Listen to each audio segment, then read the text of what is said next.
Bon après-midi. Good afternoon.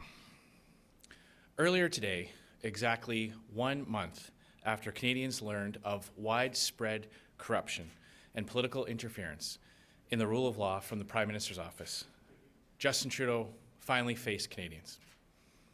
Over the last 4 weeks, Mr. Trudeau has been credibly accused by his own Attorney General, Jody Wilson-Raybould, of politically interfering in the criminal prosecution of a well-connected engineering firm. It's now beyond dispute that he and his office bullied and threatened Ms. Wilson-Raybould in an attempt to get her to let SNC-Lavalin off the hook. When she resisted these attempts, he fired her. The seriousness and severity of what is at stake for our country cannot be overstated. The rule of law is our oldest constitutional principle. It is a fundamental pillar of our democracy. From it, we derive our freedom. And over the last month, Conservatives have witnessed Justin Trudeau and their Prime Minister corrupt that very rule of law and try in vain to cover it up. Since this affair became public, Mr. Trudeau has lost 2 cabinet ministers and his closest political advisor. The House of Commons Justice Committee is investigating. 5 former attorneys general have said the RCMP should consider criminal charges. And Justin Trudeau has been hunkered down in damage control, leaving the ship of state without a captain. Après tous ces événements, sa meilleure explication aux Canadiens est que ce n'était qu'un malentendu. Il aimerait que les Canadiens et les Canadiennes croient que tout cela est arrivé seulement parce que des personnes différentes ont eu des interprétations différentes des événements. Mais il y a une chose que Justin Trudeau ne comprend pas. La vérité ne peut pas être vue de différentes façons. Il y a une différence entre le bien et le mal, et les vrais leaders savent la reconnaître. Justin Trudeau would like Canadians to believe that all of this took place simply because different people had different experiences of events. But there is something that Justin Trudeau simply does not understand. The truth cannot be experienced differently. There is such a thing as right and wrong, and real leaders know the difference between them. Now he says he will convene a panel of experts to explore ways of changing the Attorney General's role to save him from himself and his uncontrollable urges to meddle in the course of justice. Le problème, ce ne sont pas les règles. Les gens qui enfreignent les règles vont toujours trouver de nouvelles façons de recommencer. The problem isn't with the rules. The problem is when you have people who are trying to break the rules. Politicians who try to break rules will always find new ways of breaking new rules. Le problème, ce sont les gens qui sont censés les respecter. Le problème, c'est Justin Trudeau. Il y a 2 semaines, après le témoignage détaillé et convaincant de Mme Wilson-Raybould devant le Comité de la justice, j'ai demandé à M. Trudeau de démissionner. Et je le demande toujours aujourd'hui. Parce que le Justin Trudeau que nous avons vu aujourd'hui est le vrai Justin Trudeau. Un Premier ministre qui ne peut pas gérer son propre bureau ni les affaires du pays. Justin Trudeau is always using phony excuses around protecting jobs, to which I would say 2 things. First, neither Mr. Trudeau nor Mr. Wernick or Mr. Butts have provided any evidence to back up their claims that jobs would be lost should their attempts to interfere fail. In fact, they received direct questions as to whether or not they had any reports or studies to back up their claim. They admitted that they had not even looked into to that suggestion. Trudeau's interference was not about jobs. It was about protecting a Liberal-linked, well-connected corporation with an army of government lobbyists. Second, and most importantly, there can never be justification for political manipulation of the rule of law. There is no reason good enough. Mr. Trudeau might not believe that, but I do. 2 weeks ago, after Ms. Wilson-Raybould's detailed and compelling testimony to the Justice Committee, I called on Justin Trudeau to resign. I stand by that call today, because the Justin Trudeau we saw today is the real Justin Trudeau, a Prime Minister who can't manage his own office, let alone the affairs of a great nation. A Prime Minister who views political interference in the criminal justice system as a routine matter of government operation. And a Prime Minister who will readily trample the Constitution and the rule of law to win elections and to help his friends. Justin Trudeau might not see anything wrong with any of that, but Canadians do, and so do I. For generations, Canada has shone as an example of good government to the rest of the world. People come to Canada from countries without the rule of law, where political leaders run the justice system and where the law doesn't apply to you if you know the right people. They come to Canada to escape that. But now, this is the very path that Justin Trudeau is taking us down. And if he doesn't do the right thing and step aside, Canadians will determine his fate this fall. Justin Trudeau ne voit rien de mal dans tout ça, mais pas les Canadiens et les Canadiennes, et pas moi. Depuis des générations, le Canada est un exemple de bon gouvernement pour le reste du monde. Des gens viennent au Canada en provenance de pays sans primauté de droit, où les leaders politiques contrôlent le système de justice et où la loi ne s'applique pas si vous connaissez les bonnes personnes. Ils viennent au Canada pour échapper à ça. Mais maintenant, ça c'est la voie où Justin Trudeau nous amène. Et s'il ne démissionne pas comme il doit le faire, les Canadiens et Canadiennes vont décider de son sort cet automne. Thank you very much. Happy to take your questions.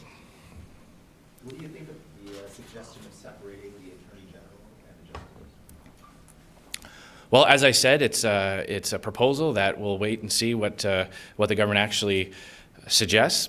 But I go back to the point that the problem is not with the rules as they exist. The problem is that Justin Trudeau was breaking rules. Now he's suggesting a new rule to save his own government from himself.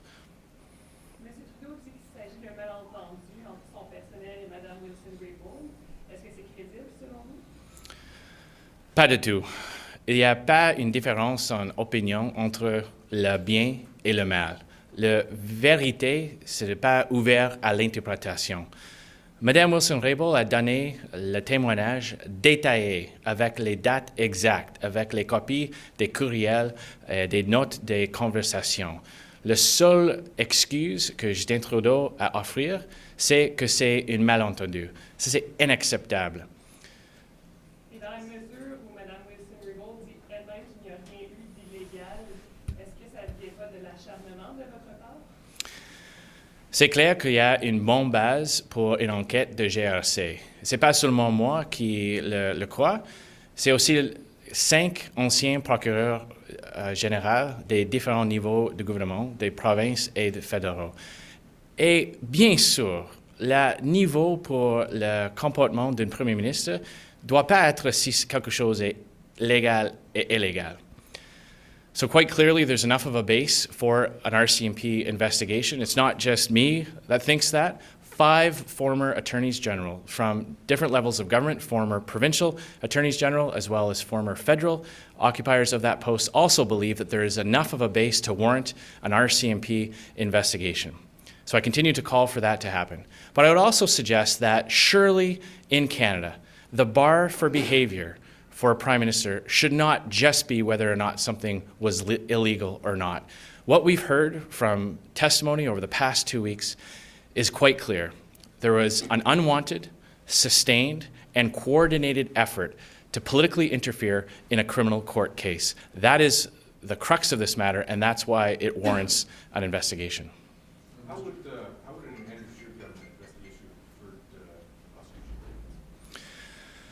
So the question around deferred prosecution agreements is separate from what's at stake here.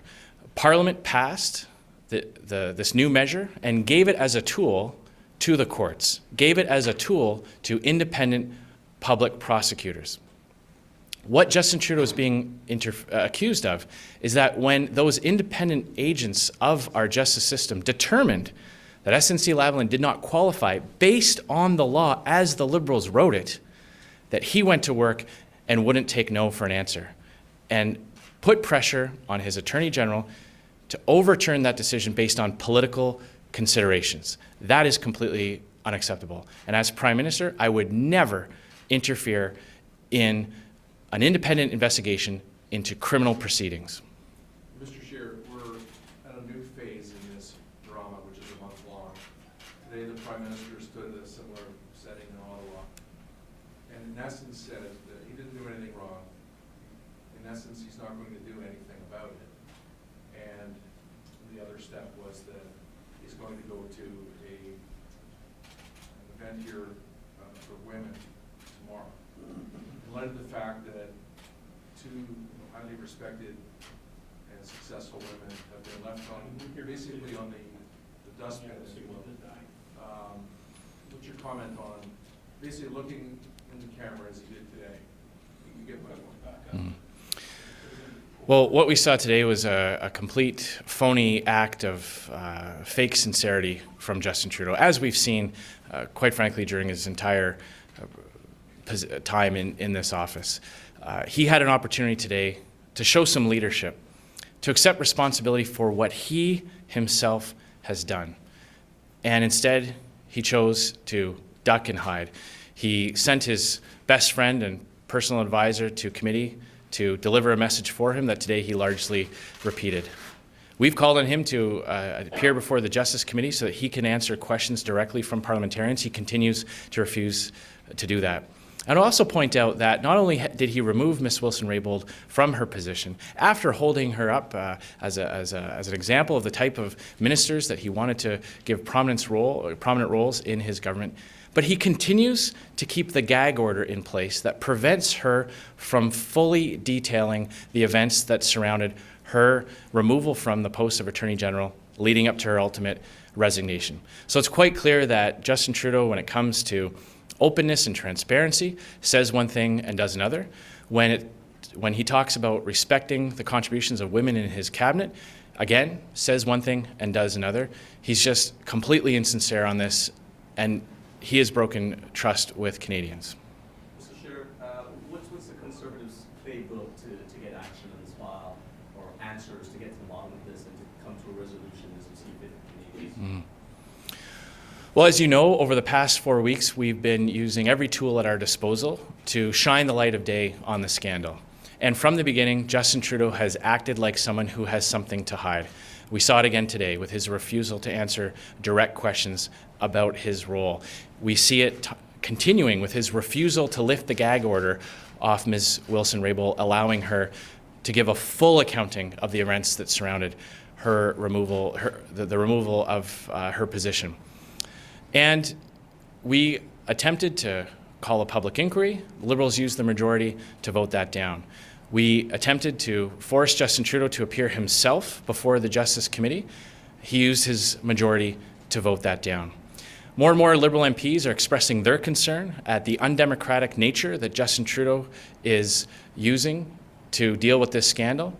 So we're going to continue to use every tool at our disposal, whether at the Justice Committee, in the House of Commons, but most importantly, by urging those Liberal MPs who have the power, as Ms. Wilson-Raybould did, to stand up and speak truth to power, to send that signal that Justin Trudeau is not entitled to be the Prime Minister of Canada when he breaks that faith, that surely the Government of Canada is bigger than any one individual. They have that opportunity. And if they don't, then Canadians will remind them of that this October.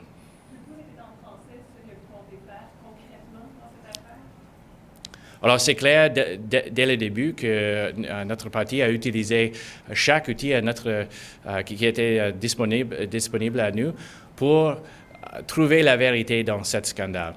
Nous avons proposé une motion pour demander à M. Trudeau lui-même de témoigner devant la comité de la justice. On a appuyé une motion pour commencer une enquête publique et aussi on continue de demander une enquête de la GRC. Et plus en plus des députés libéraux ont commencé de reconnaître le fait qu'ils ont une responsabilité aussi. Il y a des députés qui ont voté avec nous sur quelques motions. Alors maintenant, les autres députés ont le choix de faire la même chose que Mme Wilson-Raybould a fait, de dire la vérité à les gens plus puissants et demander les réponses claires et la comptabilité au part de Justin Trudeau. What's your plan to make yourself more appealing to voters who now like outside? Well, as we've seen over the past few days, the Government of Canada has ground to a complete halt as Justin Trudeau is solely focused on damage control mode. He's cancelled events, he's returned back to Ottawa to focus group, an act of contrition of sorts, and to try to change the message yet again to let himself off the hook. In the meantime, I've been traveling across the country proposing ideas that will help improve the quality of life for Canadians, help people get ahead in their lives, not just get by. Ideas that will help make life more affordable and speak to the fact that so many families are facing a real cost of living crunch in this country. Just the other day, I announced a policy whereby a Conservative government, after the October election, will remove the GST off of home heating. Heating your home in Canada is not a luxury, it's a necessity. And the GST is not applied to other necessities like prescription drugs and groceries. And that's why, as Prime Minister, I will remove the GST from home heating bills and home energy costs to help make life more affordable for Canadians. So I'll be continuing to outline my positive vision for Canada based on helping Canadians get ahead and also based on returning the Government of Canada back to an ethical and transparent government and cleaning up the corruption scandal that Justin Trudeau has now caused. Last question. What are you hearing out there? Because you have been traveling and what do the public say? Well, what I'm hearing is that there absolutely has been an erosion of trust, but the real erosion of trust has been between Justin Trudeau and Canadians. He has looked millions of Canadians in the eye and said things that just aren't true. He said that Ms. Wilson-Raybould never brought her concerns to him. We now know that isn't true. He said that Ms. Wilson-Raybould's decision was not final. Ms. Wilson-Raybould herself indicated that in one of those early meetings, she said that she had already made up her mind and any further pressure would be inappropriate. He claims his excuses about jobs. We now know that they never even considered jobs. It was only about their partisan electoral prospects. So Canadians are telling me that they don't trust Justin Trudeau anymore. They don't believe him, and they don't trust his government to speak to their everyday concerns. You know, the one thing that's missing in this too is that Jody Wilson-Raybould has not been able to talk to the press or to the public. She's just had the one hearing, and she's bound by it. You addressed that, but I think that since this is so serious, what about that? Especially after today and yesterday, shouldn't she be able to sit down and look at Canada and tell us and let us probe or ask questions? Absolutely. Justin Trudeau has carefully stage managed this entire affair, only allowing the truth to come out in little drips and drabs, only after being dragged, kicking and screaming. Initially, he used his majority on the Justice Committee to block Conservative attempts to summon key witnesses. And the point you made about the gag order on Jody Wilson-Raybould is fundamental to this scandal. She has clearly indicated that there are more details that need to come out for Canadians to fully understand the gravity of the situation. And yet, Mr. Trudeau refuses to allow her to speak. He is continuing to hide behind the cabinet privilege that he claims. He also is very limited in where Ms. Wilson-Raybould can give her testimony, preventing her from speaking to the public and to the media. So it's another sign, another proof point that Justin Trudeau is continuing to act like someone who has something to hide. Another reason why Canadians are rightly losing trust and losing faith in Justin Trudeau. Thank you very much. Merci beaucoup.